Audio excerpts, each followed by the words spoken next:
القدر نام، پہلی ہی آیت کے لفظ القدر کو اس سورہ کا نام قرار دیا گیا ہے۔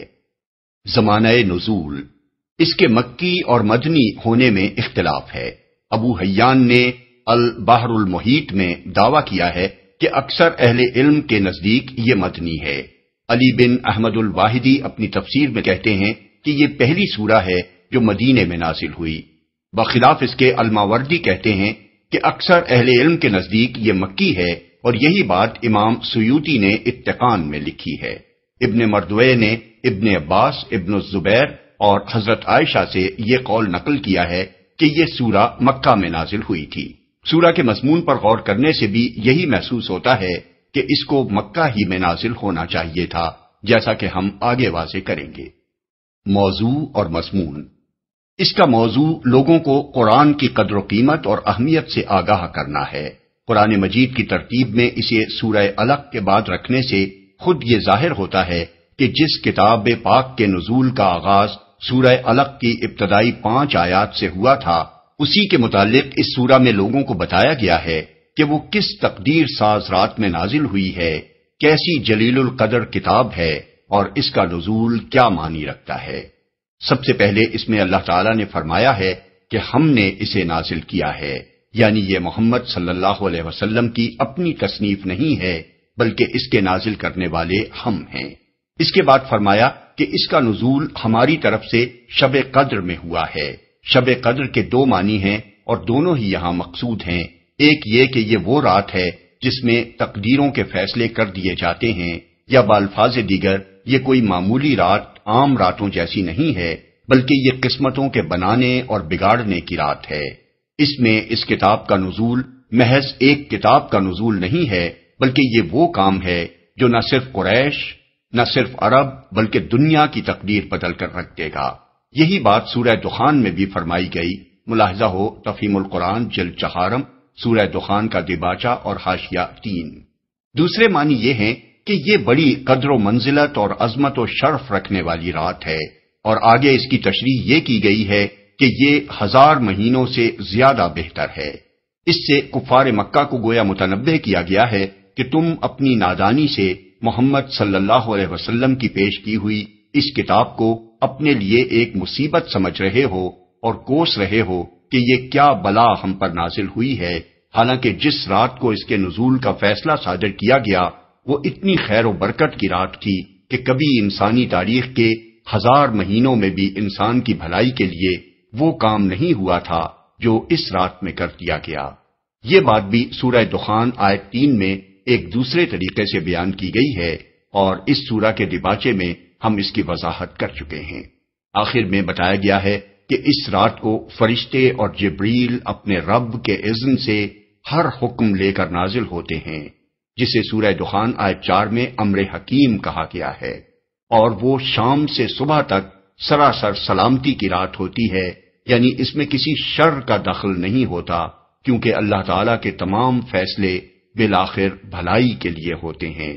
ان میں کوئی برائی مقصود نہیں ہوتی، حتیٰ کہ اگر کسی قوم کو تباہ کرنے کا فیصلہ بھی ہوتا ہے تو خیر کے لیے ہوتا ہے، نہ کہ شر کے لیے۔ بسم اللہ الرحمن الرحیم، شروع اللہ کے نام سے جو رحمان و رحیم ہے۔ اِنَّا أنزلناه في ليلة القدر وما أدراك ما ليلة القدر، ہم نے اس قرآن کو شب قدر میں نازل کیا ہے، اور تم کیا جانو کہ شب قدر کیا ہے؟ نازل کیا ہے۔ اصل میں الفاظ ہیں انزلناہ، ہم نے اس کو نازل کیا ہے، لیکن بغیر اس کے کہ پہلے قرآن کا کوئی ذکر ہو، اشارہ قرآن ہی کی طرف ہے، اس لیے کہ نازل کرنا خود بخود اس پر دلالت کرتا ہے کہ مراد قرآن ہے، اور قرآن مجید میں اس امر کی بکثرت مثالیں موجود ہیں کہ اگر سیاق کلام یا انداز بیان سے ضمیر کا مرجع خود ظاہر ہو رہا ہو تو ضمیر ایسی حالت میں بھی استعمال کر لی جاتی ہے جبکہ اس کے مرجع کا ذکر پہلے یا بعد میں کہیں نہ کیا گیا ہو۔ یہاں فرمایا گیا ہے کہ ہم نے قرآن کو شب قدر میں نازل کیا ہے۔ سورہ بقرہ میں ارشاد ہوا ہے شہر رمضان الذی انزل فیہ القرآن، یعنی رمضان وہ مہینہ ہے جس میں قرآن نازل کیا گیا۔ سورہ البقرہ آیت 185۔ اس سے معلوم ہوا کہ وہ رات جس میں پہلی مرتبہ خدا کا فرشتہ غار حرا میں نبی صلی اللہ علیہ وسلم کے پاس وحی لے کر آیا تھا، وہ ماہ رمضان کی ایک رات تھی۔ اس رات کو یہاں شب قدر کہا گیا ہے، اور سورہ دخان میں اسی کو مبارک رات فرمایا گیا ہے۔ انا انزلناہ فی لیلۃ مبارکۃ، یعنی ہم نے اسے ایک برکت والی رات میں نازل کیا ہے۔ آیت 3۔ اس رات میں قرآن نازل کرنے کے دو مطلب ہو سکتے ہیں، ایک یہ کہ اس رات پورا قرآن حامل وحی فرشتوں کے حوالے کر دیا گیا، اور پھر واقعات اور حالات کے مطابق وقتاً فوقتاً 23 سال کے دوران میں جبریل علیہ السلام اللہ تعالیٰ کے حکم سے اس کی آیات اور صورتیں رسول اللہ صلی اللہ علیہ وسلم پر نازل کرتے رہے۔ یہ مطلب ابن عباس نے بیان کیا ہے بروایت ابن جریر، ابن المنذر، ابن ابی حاتم، حاکم، ابن مردویہ، بیہقی۔ دوسرا مطلب یہ ہے کہ قرآن کے نزول کی ابتدا اس رات سے ہوئی، یہ امام شعبی کا قول ہے، اگرچہ ان سے بھی دوسرا قول وہی منقول ہے جو ابن عباس کا اوپر گزرا ہے بحوالہ ابن جریر۔ بہرحال دونوں صورتوں میں بات ایک ہی رہتی ہے کہ رسول اللہ صلی اللہ علیہ وسلم پر قرآن کے نزول کا سلسلہ اسی رات کو شروع ہوا، اور یہی رات تھی جس میں سورہ علق کی ابتدائی 5 آیات نازل کی گئیں۔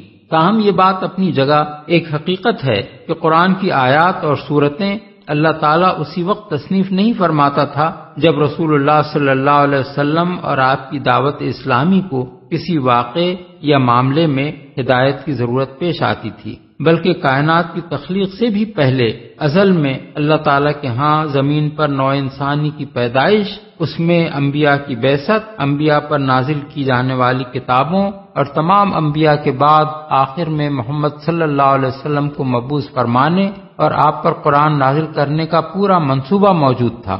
شب قدر میں صرف یہ کام ہوا کہ اس منصوبے کے آخری حصے پر عمل درآمد شروع ہو گیا۔ اس وقت اگر پورا قرآن حاملین وحی کے حوالے کر دیا گیا ہو تو کوئی قابل تعجب امر نہیں ہے۔ قدر کے معنی بعض مفسرین نے تقدیر کے لیے ہیں، یعنی یہ وہ رات ہے جس میں اللہ تعالیٰ تقدیر کے فیصلے نافذ کرنے کے لیے فرشتوں کے سپرد کر دیتا ہے۔ اس کی تائید سورہ دخان کی یہ آیت کرتی ہے فیہا یفرق کل امر حکیم، یعنی اس رات میں ہر معاملے کا حکیمانہ فیصلہ صادر کر دیا جاتا ہے۔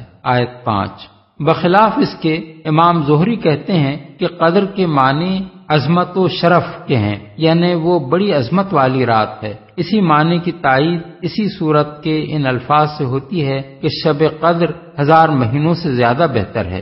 اب رہا یہ سوال کہ یہ کون سی رات تھی، تو اس میں اتنا اختلاف ہوا ہے کہ قریب 40 مختلف اقوال اس کے بارے میں ملتے ہیں، لیکن علماء امت کی بڑی اکثریت یہ رائے رکھتی ہے کہ رمضان کی آخری 10 تاریخوں میں سے کوئی ایک طاق رات شب قدر ہے، اور ان میں سے بھی زیادہ تر لوگوں کی رائے یہ ہے کہ وہ 27ویں رات ہے۔ اس معاملے میں جو معتبر احادیث منقول ہوئی ہیں انہیں ہم ذیل میں درج کرتے ہیں۔ حضرت ابو ہریرہ کی روایت ہے کہ رسول اللہ صلی اللہ علیہ وسلم نے لیلۃ القدر کے بارے میں فرمایا وہ 27ویں یا 29ویں رات ہے، بروایت ابو داؤد طیالسی۔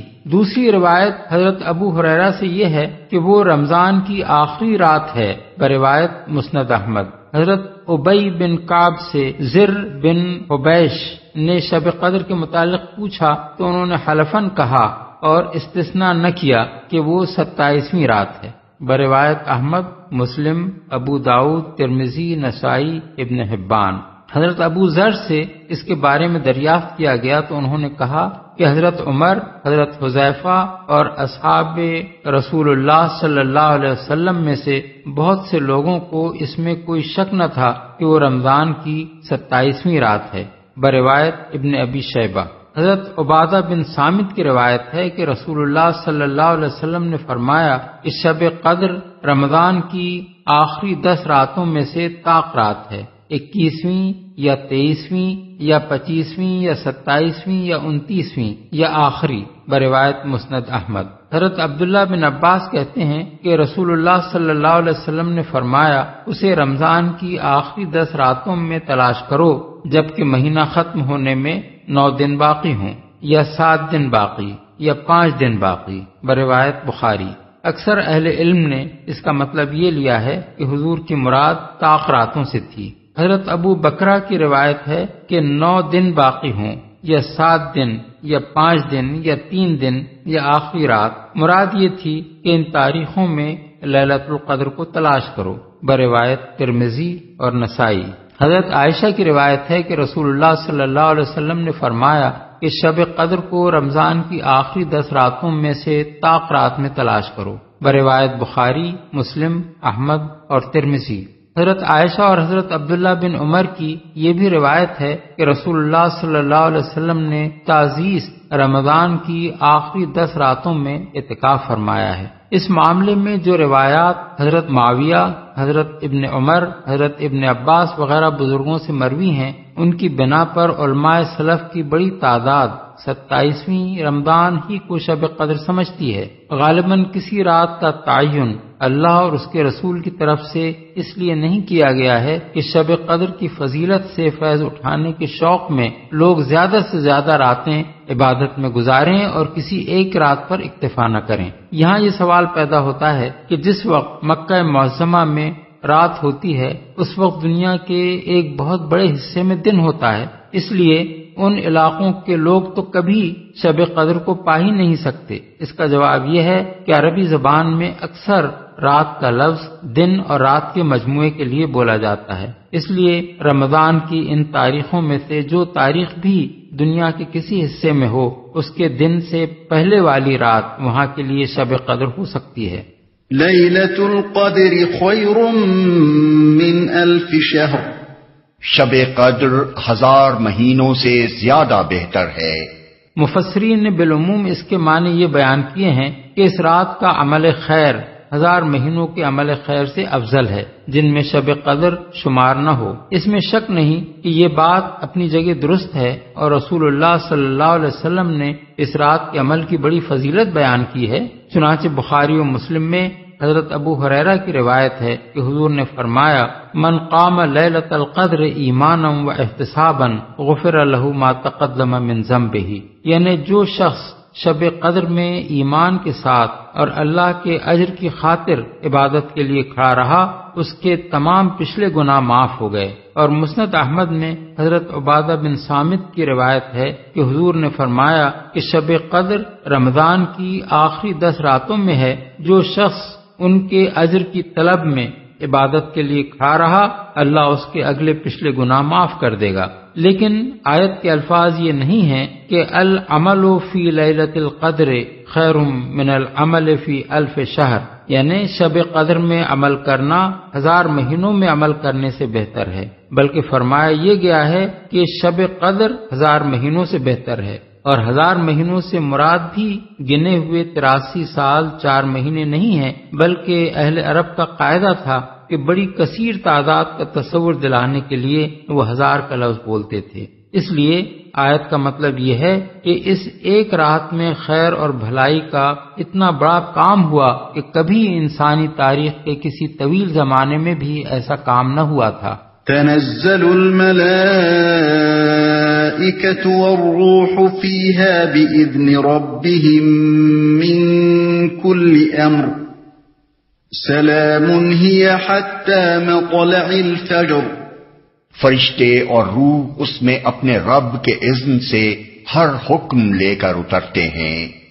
وہ رات سراسر سلامتی ہے طلوع فجر تک۔ روح سے مراد جبریل علیہ السلام ہیں، جن کے فضل و شرف کی بنا پر ان کا ذکر فرشتوں سے الگ کیا گیا ہے۔ حکم لے کر اترتے ہیں، یعنی وہ بطور خود نہیں آتے بلکہ اپنے رب کے اذن سے آتے ہیں، اور ہر حکم سے مراد وہی ہے جسے سورہ دخان آیت 5 میں امر حکیم یعنی حکیمانہ کام کہا گیا ہے۔ طلوع فجر تک یعنی شام سے صبح تک وہ پوری رات خیر ہی خیر ہے، ہر شر